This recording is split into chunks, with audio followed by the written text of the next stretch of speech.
Welcome back. This is Naturally Inspired Radio.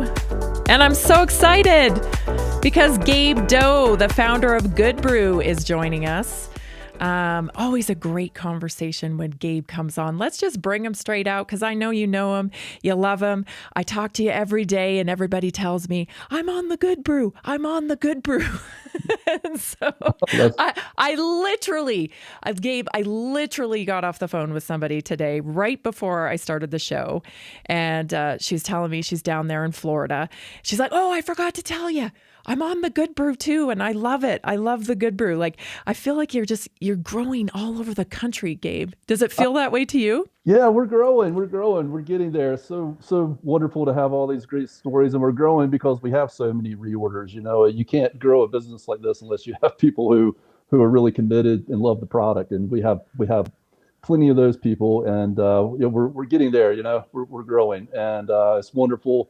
I hear a lot of these types of stories. I think we got one story I'd like to talk a little bit about tonight when we get a chance to it. It's just because it's kind of a public figure, but his story itself, I think, is kind of interesting in the fact that I think it ties into something we were talking about maybe on the last show as well when it comes to gut health and mood and the enteric nervous system and all of that sort of thing. So how are you doing? We got quite a few of these under our belt now. I mean, it's been. We do. We do.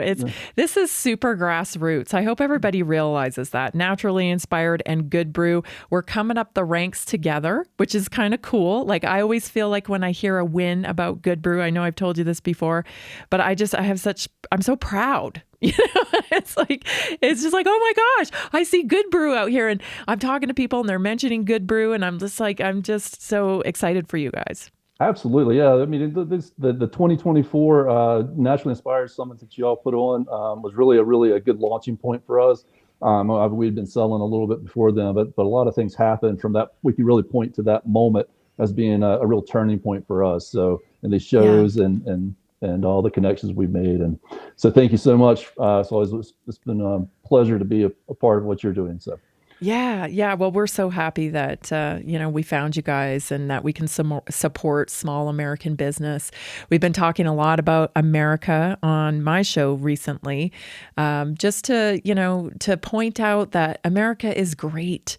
And, although we have our flaws, we ought to be proud of our culture, and entrepreneurship is a big part of American culture. And so you won't hear anybody more excited about their business and what they're doing to change the marketplace than Gabe Doe. So tell me about this story that you're mentioning. Yeah, so we've been talking a lot about, there's so many aspects of the gut, and that's why we can have these conversations every week or two, because there's so many things to talk about. But the enteric nervous system, which is, separate from the central nervous system. And it's so interesting that we have this nervous system in our gut that is not explainable by just the sheer aspect of the nervous system and its involvement in digestion, which it certainly is. It's a very important role that is played with the nervous system, and the enteric nervous system is in digestion. But we know that we have large brains, and we know that if you have a large brain, that's a huge consumption of energy, and therefore that brain has to provide some sort of benefit, in order to have a large brain, because it's 20% of our resting calorie intake is the brain. So why does our gut have a nervous system that is comparable to the brain? It doesn't have as many neurons as the brain, but it definitely has a comparable number of neurons to the brain. And the surface area of the digestive system is the largest organ in the body, even larger than the skin. So the gut is full of all these neurons, and I call it the second brain.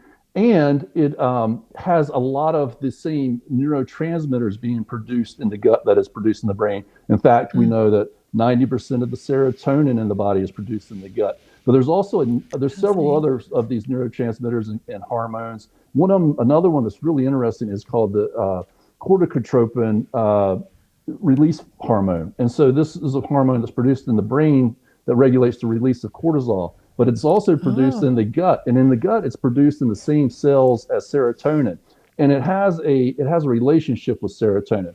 So the story I was going to mention is I thought was really interesting.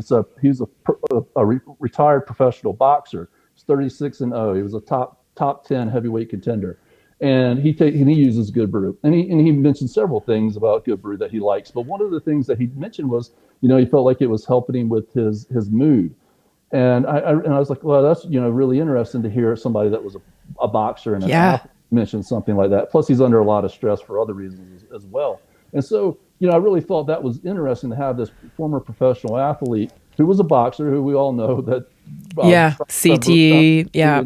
yeah, all these sorts of things, mentioning that, and then making this correlation between a mouse study that was done back in, like, I think it was 2013 or something like that. So they took these depressed mice and they put them in a swim tank. And the way they test this is the mice that are healthy will continue to swim to look for safety, and the depressed mice will just basically get lethargic and see what fate brings them. Right? They'll just Wow. stop trying to swim.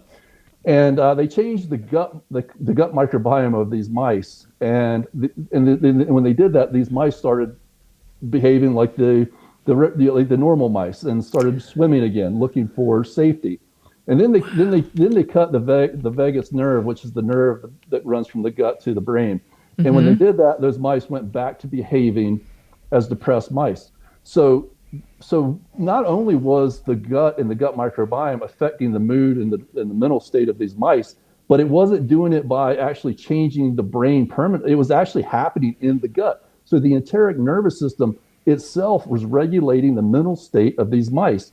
And that cortisol, serotonin, and cortisone are related to not to so many things, but it's this imbalance, things like appetite and stuff like that, but obviously mood, depression, but also things like memory. So another factor, because we talked about PTSD in relationship to the gut and the studies that the military had been doing, and the military was looking at this idea that, or it's kind of getting proven now because they're showing that PTSD can be uh, mitigated somewhat by gut health, but also the fact that the gut and the state of the gut at the time of the exposure to trauma might be the difference between one person develops PTSD and another one doesn't. Well, it happens to be that this What? right. Really? Yes, in this corticotropin release hormone um, is now known to affect the brain's ability, or the body, because we know that like the nervous system is all through the body's memory of fear memory. So this specific hormone is now being related to how we remember fear and we remember trauma. And so when it's dysregulated, especially when you Whoa. dysregulate it in relationship to serotonin. So right when this one goes up, the serotonin actually goes down. So it's a double whammy, right? Yeah. You're getting the high cortisol and the lower serotonin. And then this is related to also how we internalize trauma and fear and how we process it. So I thought it was interesting, this former professional boxer said that, Yes. and then you can put all these other things together, which is So quite a is it puzzle. is I'm just trying to think about what you're saying here because it's almost like the gut microbiome has memory. Yeah, like it has a memory, but also has it affects the memory of the nerves in the body. So Right. the chemistry that the gut microbiome is producing, just like it's being produced in the brain, is affecting the way the neurons function and the way that they remember things, how they wire together. And that Oh my gosh. yeah, The complexity of the gut, Gabe. I'm sorry I'm nerding out here on you, yeah, but like that is absolutely fascinating to me because it just kind of proves that there are no accidents in life. You know what I mean? Like everything is related. You cannot just compartmentalize your health. Like that's fascinating to me. yeah, it's really fascinating. And then when you get into things like just the immune system being 70% in the gut, and how much the immune function affects our mood and the mental state as well. Like when you're sick, you still feel right, right? So Yeah. so there's that. Like the studies done with autistic children where they show that changing the gut microbiome really lowers anxiety and improves Mhm. mood and concentration and focus with autistic children, which of course that would be with everybody. It's just that they're a very dramatic subset of the population where you can really see these things in a dramatic fashion. So Yeah. And it correlates because we see escalation in things like depression and anxiety and mental health. And we have this, this tainted food supply, if you will. We have this ultra processed food supply, which is dead food, which really, how does eating ultra processed food impact the gut microbiome? yeah, the gut microbiome will adjust, will change to the foods that we're eating, also to our mental state. So it's a reciprocal thing too. When we're depressed or anxious, we produce certain chemicals that then start to also affect the microbiome. The foods that we eat will shift the microbiome. It'll shift the what the microbiome wants to feed on is a good, natural fiber, prebiotic, or resistant starch. So like we use in Good Brew, we use an organic inulin fiber. That's what the gut microbiome wants to feed on. And those metabolites that the microbiome produces, like the short chain fatty acids and those things that help keep the gut healthy, also helps to produce the right kinds of energy sources that the cells of the body want to use. If we shift that and we start feeding it other things, well, you're going to get different microbes that want to feed on these new food sources, and they're going to produce metabolites that aren't the metabolites that are really supporting our health and even negating our health. Actually, it's not a neutral thing, right? It's either Right. a positive thing or a negative thing. So you get some Yep. really nasty metabolites, and then those once that happens, those microbes try to produce an environment they want to survive in. So it's very hard now to get the other microbes, uh, the good ones, the good bugs, the good probiotics, back in control of your diet, back into homeostasis is what we call it. So now we're in dysbiosis. Yeah. Yeah. I have a question. We're going to go to break probably in a few minutes here, but I think we can get a short answer in. Research is showing that gut bacteria can shift in as little as 24 to 72 hours based on what we eat and how we live. So, what would you suggest? Like, what feedback do you have on that? Does it matter where we live and how that impacts? Does that impact our gut microbiome? Yeah, well, yes. So the gut microbiome is as unique to each individual as your thumbprint is, and then, but it also is family. Is you can see it in families, you can see it in towns. They can. It's kind of like if you draw a map of the population, you'll be able to kind of see where the microbiome is similar geographically and that sort of thing. So yes, where we live will make a difference, but but at the same time, it's what you eat. And then you got water source issues and things like that. I mean, that's going to Mm, change the micro. All these factors play a role in that. So you really need to listen to your body, and you need to do things like eat well, exercise. Try to reduce your stress. But then also you can do things like use our product like Good Brew that will help. It's really a fundamental and foundational product that really helps to support the rest of your gut microbiome when you don't use any preservatives or artificial product flavors or processing aids. We just use a probiotic, a spore forming probiotic that survives through the stomach acid, and you can yeah. even use it in your coffee. So it makes it really convenient. Yeah, let's talk about that. How you take it when we come back. Also, I want you to explain why somebody on carnivore diet might really benefit from using Good Brew. Stay tuned, everybody. This is Gabe Doe with Good Brew. Visit Good Brew. That's GOODBRU.com. We'll be right back. You're not going to want to miss us.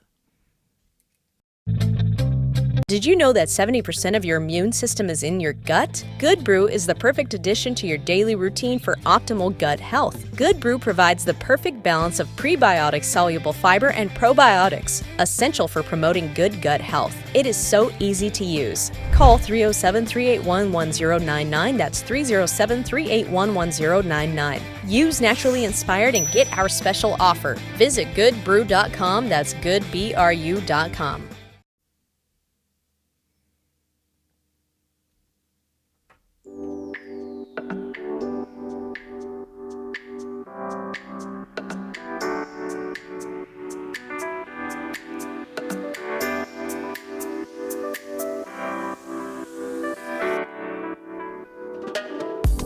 Welcome back, everybody. We're chatting with Gabe Doe from Good Brew. I'm nerding out here on this science. He's talking about how your gut microbiome impacts your mood. It's like this really like a two-way synergistic relationship that our brain has with our gut. And even the microgut biome has its own little intricate system inside the gut that it's just, I don't know. It's fascinating to me. There's no mistake in the way that you are made. Gabe, welcome back to Naturally Inspired Radio. I want to dive into a little bit about let's explain how you take the product, first of all, so everybody knows, and why you guys chose to make it that way. Yeah, well, we just wanted to make a very simple product that works without any preservatives or additives. Many of the fibers that are on the market are not even, I was just talking to somebody yesterday, they're not even the type of fibers that our gut microbiome it really is meant to feed on. So there's wheat dextrin and corn dextrin, some of the biggest soluble fibers on the market that are produced by some of the big pharmaceutical companies. And those companies, they use the cheapest fibers. Then there's some synthetic fibers. That's not what the gut microbiome is really meant to feed on. And it's also actually causing a lot of people issues and that sort of thing. So we made a simple product that has a lot of research behind it, but it's also very easy to use. It survives the stomach acid, which many of the probiotics on the market in capsule form die in the stomach. And because it's a spore-forming probiotic that's found in nature, Bacillus coagulans, it will survive, and hot beverages don't affect it. So you can put it in coffee, and that makes it very easy to use in your daily routine. And then the soluble inulin fiber is the short chain type of inulin that our gut microbiome loves. It's found in nature, and it goes perfectly in coffee. You don't even taste it. And so you can also adjust it. So not only by using it as a scoop rather than in a capsule, you get a significant amount of fiber, not just a token amount, but you can also adjust it. And that's very important because that you need to, everybody's different. And we get all kinds, Yes. A lot of people use one scoop and some people use two scoops. Some people even use a little less than that. But what's important is that you start small and then find what works for you, and then just use what works for you. More is not necessarily better. What's right is what makes what works for you. So yeah, I love that. And also I know some people, I know a few people that just take the scoop right in their mouth. Yes, that we have quite a few of those. We have a lot of people with acid reflux. Yes. That it helps them with acid reflux when nothing else has helped them. And we can talk about that in the nervous system too, because I got some theories on this in addition to just some general things. But some of the people who have like acid reflux, that sort of thing, GERD. they like to just take GERD. They just like to take a scoop of it too. Yeah. And then it help people with chronic constipation that nothing else has helped them with. And people I know on carnivore diets, they had the issue of constipation with carnivore diet, Yes. and this has helped incredibly. This Yes, has resolved it.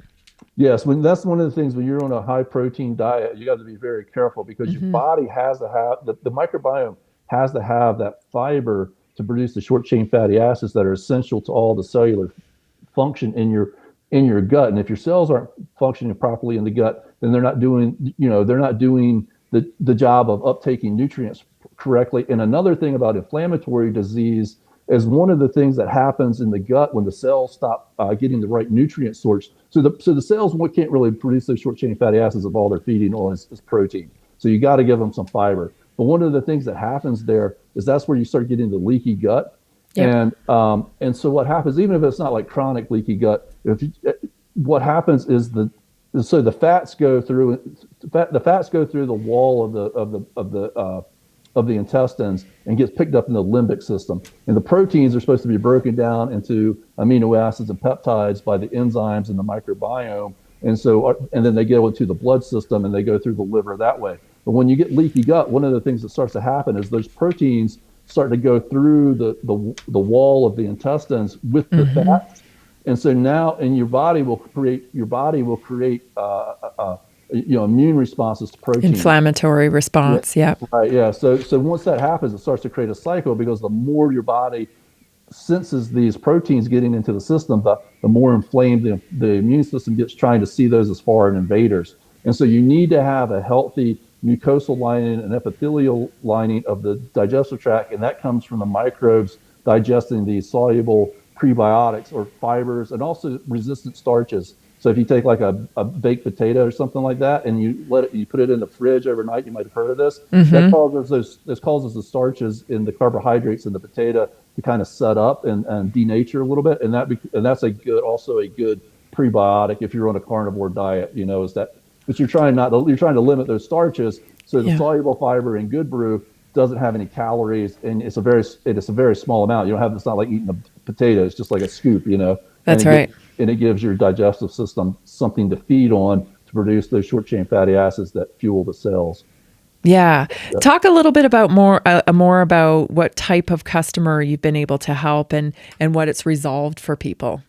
So we've got customers from every demographic. That's one of the things is we got kids, we've got elderly people, we've got everybody in between. We have people who are looking for just optimizing their health, and they just, want to have a better, healthier gut, healthier, microbiome, and Good Brew seems to help them with that. And then we have a lot of people who have specific digestive health issues, and it seems to help them. And sometimes it helps them quite profoundly. Some of these will be like with constipation or GERD.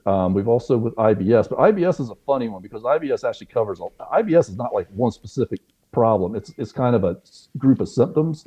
And so some people might have like SIBO or small intestinal bacterial overgrowth. You got to start really small with that and really got to feel your way through it, because when you start, trying to change all of those, all of the dysbiosis, you kind of have a bit of a battle that kind of takes place in the gut. So we've had a lot. I mean, even your mouth, oral health benefits. Oral health. A lot of people, I think, don't realize that skin issues are correlated to gut health. So things like eczema, psoriasis, dry patches. This is all communication coming from the body, and it directly correlates with gut health. I want to mention that because even dandruff, getting dry scalp and itchy spots on your scalp, this all leads back to your gut. So there's some things that people may not correlate, like, oh, I have a totally fine gut because, I'm regular or whatever. Like, it seems like that's the marker. Like, if I'm a regular, I must have a healthy gut. But it's a little more expansive than that, isn't it? Absolutely. Yeah. All of the nutrient absorption, the protein absorption, vitamin absorption, the short chain fatty acids that circulate through the blood system, all of these things are starting in the gut, and if you just think about it, I mean, we are what we eat, that old saying, but it goes more than that. How do you get the nutrients out of what you eat? I mean, so you need your gut microbiome plays a major role in our ability to absorb these nutrients, but also producing nutrients. The gut microbiome actually produces as metabolites some very essential nutrients for the body that if we don't have a healthy gut microbiome, we don't get these. B vitamins is a big aspect of that. And so we have had a lot of people. Calcium and magnesium absorption is related to both the microbiome and also to fiber for a couple of different reasons. There's a couple of different ways that works, and there's some of those things are supposed to most readily be absorbed in the body in the lower intestine, and the lower intestine is where the job really gets turned over to the microbiome. The lower intestine really doesn't do much by itself, like it does, like the small intestine and the stomach have a lot of enzymes and acids and these sorts of things. But when things get to the lower intestine, that's the home of the of the microbiome. And so if you don't have a healthy microbiome, many of these metabolites don't get broken down and absorbed from the foods that we're eating. And we have had quite a few people mention that it's helped them with their skin and that sort of thing. And I was also going to say something about the nervous system and GERD. So this is really interesting. So they know there's lots of studies where if you start shifting the gut microbiome to a healthy gut microbiome, you start to you can start to drive out H. pylori and those sorts of things. It's really bad bugs that are at the heart of a lot of these problems. Yeah. But the sphincter in the esophagus is controlled by the central nervous system, and so GERD or acid reflux is like when the acid is getting back up through that, through the esophagus, and also bile And it's even really bad for some people. Bile comes all the way up from the small intestine all the way up into the esophagus, Yeah. and that's where a lot of the carcinomas start is from that bile coming back up and messing with the cells there. But I got an interesting theory on this. Is in addition to what the microbiomes are doing, maybe to just heal the inside of the stomach and the stomach lining, I'm also now thinking that when you read this, these microbes like H. pylori and these other ones, they're not just there like getting harbingers of a defected stomach and finding a place. I think they're producing signals that are actually telling the nervous system to dysfunction. And because the enteric nervous system and the central nervous system are meeting right there at the esophagus, and they have to communicate. They have to be in balance with one another, right? So when that gets out of balance, that's when the acid reflux occurs. But then it gets more and more chronic. Why does it keep getting more chronic? Well, I think that the microbes actually, the bad bugs they actually have a mechanism or a system for actually disrupting the nervous system. This is my theory. I love this. My mind is going crazy here because I'm thinking like, I wonder if we have any studies that can correlate people who experience things like anxiety and have GERD. Yeah, because it does. Yeah, stress affects GERD. Stress causes acid reflux. It causes vomit. Vomiting is also something that can be done. Just stress can cause us to vomit. Oh, stress can cause so many things. Diarrhea. I mean, if you don't realize that your thoughts impact your physiology, you're missing out on being able to get back to homeostasis. Yes. And if you think about it, with the gut microbiome, also it works both ways. Producing the right in the right balance, producing the right levels of neurotransmitters and that sort of thing. So we have less of that stress and less of that anxiety. So it's not chronic. It's if you're going to have diarrhea or throw up from stress, it should be when there's real stress and there's and we don't even call it imaginary, but when it's because of a dysbiosis, it's a signal, a wrong signal being switched. Yeah, exactly. But I would think, well, if our good bugs do that, then the bad bugs don't. They're not just neutral in this game. They're actually producing metabolites and toxins that are giving signals to the nervous system to disrupt it. To keep the environment the way that it is. I just want to make sure everybody knows where to get Good Brew. So you can go to goodbrew.com and you can use a promo code TAMMY and get a little extra discount. Thank you so much for offering that to our audience. Absolutely. Yes. Use TAMMY, get a 10% discount at checkout, and Good Brew, GODBRU.com. And you have a Christmas special where you can grab, tell us about that. Yep. Right now we have a special. You get buy a large and get a free small. So the travel size, the 15 servings. A lot of people it's good to give away. At Christmas, you can give that away too as a gift. Put it in a stocking or something along those lines. But also people like it because you can travel with it. Yeah, you don't have the bigger canister. You have the smaller one that you can just, zip in your carry-on. Lord knows you can't barely take anything on the carry-ons anymore, Gabe. That's right. You gotta keep them as small as possible. Yep. I am a big advocate for giving the gift of health at Christmas time. Many people I talk to, they're like, I really want to buy this. I really know I need this, but I can't really afford it. Listen. If you know somebody's struggling with their health, why not give them the gift of health like Good Brew for Christmas? It just makes sense, right? Absolutely. Gabe, thanks so much for being on today, everybody. This is Gabe Doe with goodbrew.com. Use promo code TAMMY. Thank you so much, and thanks for listening today. We'll see you tomorrow. Thank you, Tammy.